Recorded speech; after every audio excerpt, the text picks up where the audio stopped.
So SoFi's earnings are around the corner and looks like it's not just us investors who are excited about them, but also the insiders as well. While the excitement is there, but today's news for Upstart earnings, there is some nervousness as well. So towards the end, I will cover how Upstart relates to SoFi. But first, let's talk about SoFi. I never forget a saying that there are many reasons why insiders sell their shares, but there is only one reason why they buy them. So in this video, I'll give you the details on who is buying SoFi stock within the company and who is selling SoFi. Along with that, what are analysts saying and which number I'm looking at closely in the earnings. And if you enjoy content like this, then please give it a thumbs up as the likes are lacking, and also so YouTube can show this video to more SoFi lovers. Plus, we'll be starting a Discord very soon because we just hit 10,000 subscribers. So thank you all for all the love and support that you have given, and consider subscribing if you have not so you don't miss out on future videos. Okay, coming back to the video. So we have earnings coming out on Wednesday, November 10th. And even though I was not very bullish initially on the earnings because of the growth mode SoFi is on and also no income from student loan, but I feel SoFi is going to give us a strong guidance for fourth quarter. I remember the last earnings call as it went very well, and it was one of the most clear earnings call I ever listened to. I mean, they have a very clear plan in front of them, so I expect the same from this call. So in this video, let me share some insider transactions that took place in SoFi over the last few weeks and few months, and then I will share few analyst recommendations as we have an updated date on them. And then at the end, I will share what I'll be doing if the earnings are negative or if they're positive. Okay, so let's start with the insider activity. Look at this. There were almost 717,000 shares that were traded in the last 2 months. This is a massive number. Now, given that some of them were option allotment, but some were direct market orders, and the most bullish thing is this, they were all buys. Take a look at this table right here. So this is all the green dots that you see are all the insiders buying within SoFi, and red is what they're selling. So we are looking right from here, which is September right here. So this is where we will start over here. And as you can see that since that time, there was only one sell, all others were buy right here. And as you can see over here on the table, which is right under it, all these stocks were all buys. All these insiders, Anthony Noto, Michelle Gill, all these guys are basically buying heavy these stocks. I mean, Anthony Noto alone in like multiple occasions bought over like 200,000 shares. If you look at it over here, 51,000, and he was also here in this huge allotment of about 440,000 shares. So this is really, really exciting. This is also Anthony. This looks like more of an option allotment because they are exactly the same number of shares. And of course, they wanted to, they can come out and sell these shares, but nobody is selling. Everybody is holding the shares, which is amazing and very, very bullish. Now, this is really exciting. And of course, along with this, few analysts have actually maintained their price targets and rating on SoFi ahead of the earnings. Take a look here. So this is the most latest analyst recommendations on SoFi. And as you can see, pay attention to the date over here. This is all 11/8, 11/8, 11/5. So all these three analysts, which is Jefferies, Oppenheimer, Morgan Stanley, they came out and they upgraded, or I would say they maintained their rating of about $23, $24, and $25 as early as in November. Now, of course, the price target for these are different, but they only are $1 different. And right now the price is sitting under these price targets, and it has a relation to Upstart. Just hear me out. Okay, so this is what you want to see going into the earnings, that insiders are buying the stock and analysts are maintaining their rating. Now, there was a downside on one of the metrics, which I will share in just a few minutes on SoFi. But regardless of the earnings, even if the stock goes down for a short period, that'll be the time for me to open new positions.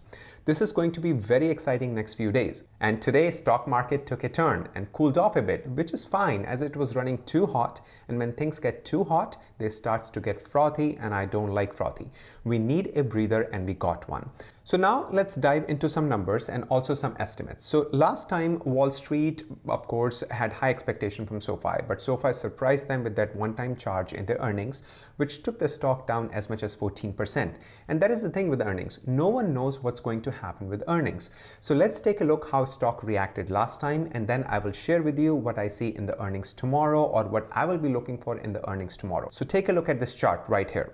So right here is a chart of the previous earning. As you can see, the Wall Street was expecting them to deliver a certain EPS. They came out with a much lower EPS, and all of a sudden Wall Street reacted and we had a 14% sell-off. This was the price before the earnings, This was the price after the earnings. If you look at the price today, wouldn't you be glad that you would have bought this price or this stock even at this price after the earnings or even before the earnings? I mean, right now, if you look at the stock, even this price is good. Forget about what had happened or how it tanked after the earnings. This is an amazing price right now. So now let's take a look what Wall Street is expecting on SoFi to report tomorrow and what is the number one thing that I will be looking for personally. So take a look here on the expectation. This is directly, of course, the consensus expectation. They're expecting revenue of about 251.50 million. I'm estimating around 254 million. And this is where analysts have downgraded in the past few weeks. They are now saying that the revenue will come around 251 million, but I still hold my revenue expectation of about 254 million. Now let's take a look at a few other things. So their gross margin percentage is about 28.1%, which is, I think, is very respectable. Then their net income would be negative 158 million. This will be interesting and I will be paying attention to this number as well.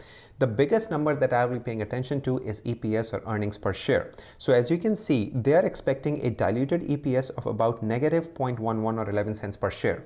Some of the market estimate is about negative 0.14 or 14 cents per share. Now, this is the number I'll be looking at. The estimated EPS is around negative 0.11 or 11 cents to negative 14 cents per share. But if they did anything under negative 10 cents per share, then we are going to see the stock go up and lots of buyers will come in for the support. Because believe it or not, technical traders still don't touch this stock because this price does not justify the valuation, which I understand from their point of view. So right here, as you can see, this is the last time they were expecting this EPS right here, 0.04. And analyst or SoFi, came out and delivered second quarter as 0.44 cents per share, which was a huge loss, and that's why the stock tanked. Now they are expecting around 14 cents per share, negative 14 cents per share of EPS. In my opinion, they should come in at about less than 10. In my opinion, again, 10 cents. I feel they can deliver that unless they have a one-time charge in the balance sheet again, which is going to tank the stock for the short term, of course. And one of the analysts is actually going as bullish as 0.04 cents, negative 0.04 cents per share. And if that happened, then we are going to see some massive price movement in SoFi. And of course, we are all ready for it and we are going to enjoy it. So I'll be making a video on the earnings results, and some of you have asked for live stream, but I have a board meeting which I cannot reschedule, but I will definitely cover all in a short video, and we'll also do a follow-up on my trades, which ones I got out or which ones I started if I started a new position. Now, if the earnings would have come out a few weeks ago with Lending Club and other banks, the whole market sentiment was different. But with the latest round of sell-off, for example, Tesla losing 12% in a day and few others major stocks selling off, the market sentiment is different now. And I think if SoFi can maintain green on Thursday, then we know we are going to make new highs very soon. So now let's talk about Upstart. Strong result, strong guidance, beat on all angles, yet the stock goes down after earnings. It's just tanks. So here's the main reason, and I have mentioned this in my previous video, which of course is my opinion only, entertainment purposes only, and I'm going to link that video towards the end of this video. Upstart has gone as much as or gone up as much as 600% this year. And the current price of Upstart is above all its analyst expectations. I mean, well before the close, because after the close, it's just tanked. So all Upstart did was come down and fall in the expected range. It was flying too high and it was too frothy. As I've said before, when something gets too hot, gets too frothy, and I stay away from frothy.